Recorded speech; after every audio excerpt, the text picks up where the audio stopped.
Rimonta compiuta dopo una grande cavalcata ed un grande filotto di successi importanti. La Vigor Perconti, grazie al 2-1 rifilato all'Ostia Mare, riesce ad aggiudicarsi un posto nei playoff. Apre le danze la Piccirella, il numero 10 ruba palla ad un difensore, si invola verso la porta avversaria, mette la palla sotto le gambe di Romeo. È subito 1-0 per la Vigor Perconti in apertura di partita. Vigor che continua a cercare il gol, c'è prima il tocco dentro per Franzi, ancora Franzi a cercare la rete su questa grande girata sull'iniziativa di Nigro, e la terza volta è quella buona. Il numero 9 ex Urbetevere conquista il pallone, entra in area, rientra sul mancino e spara sul primo palo, non può nulla il portiere dell'Ostia Mare. È 2-0 Vigor Perconti poco dopo il quarto d'ora.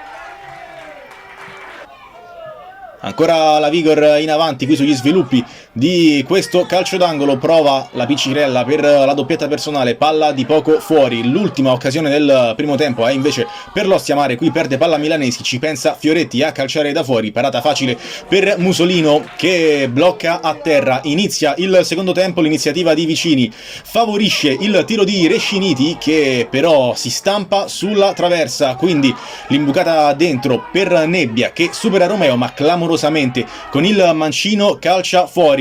Sui sviluppi di questo corner c'è il velo per il tiro di San Germano che viene parato da Musolino che deve fare gli straordinari anche su questo destro potente di Borzi.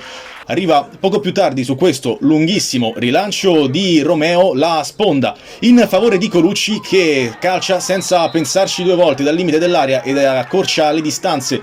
Passata la mezz'ora della ripresa siamo sul 2-1 quindi per la Vigor Perconti, e su questo parziale arrivano i tre fischi del signor Di Martino. Vigor Perconti ai playoff, l'Ostia Mare ne resta fuori.